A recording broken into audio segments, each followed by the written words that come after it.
Et je le pose là, non? Ok, ouais, nickel, parfait, sur tes genoux comme tu le sens. Je m'appelle Léa Rivera Adjes et je suis artiste plasticienne. J'ai commencé par faire un lycée art plastique. Après ça, j'ai fait une prépa art aux ateliers des Beaux-Arts de la ville de Paris. C'était génial. Ensuite, du coup, je suis rentrée aux Beaux-Arts de Paris et j'y suis restée 6 ans. Alors maintenant, je travaille dans un atelier qui s'appelle les Grandes Serres de Pantin. C'est une ancienne usine de tuyaux d'acier qui est maintenant habitée par une trentaine d'artistes. C'est un espace assez génial, énorme, un lieu d'émulsion.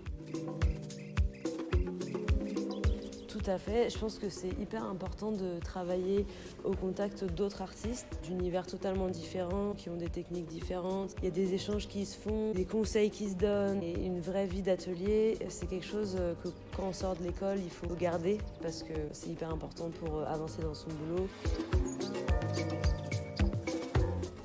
Je sais pas. J'aurais pu... je suis assez fan de cinéma. Alors peut-être que dans une autre vie, j'aurais pu être réalisatrice. Encore dans une autre vie, écrivain, je sais pas. Mais toujours dans le domaine de l'art.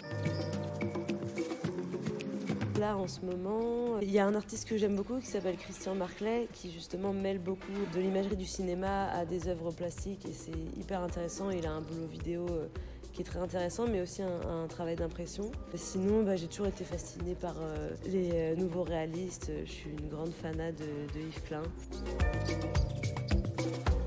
Le triptyque Le Jardin des Délices de Jérôme Bosch.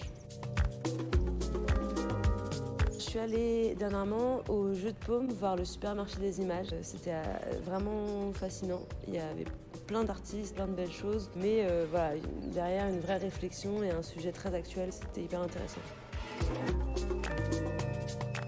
Évidemment, c'est vivre de mon art. Je sais que ça reste assez utopique, en France en tout cas. Et j'aime beaucoup transmettre, j'aime beaucoup l'échange. J'ai donné beaucoup de cours d'art plastique, des workshops, surtout en gravure, ce qui est un peu ma spécialité. Du coup, j'aspire à pouvoir travailler dans mon atelier, être payée pour ce que je fais et continuer quand même à donner des workshops et rencontrer des gens.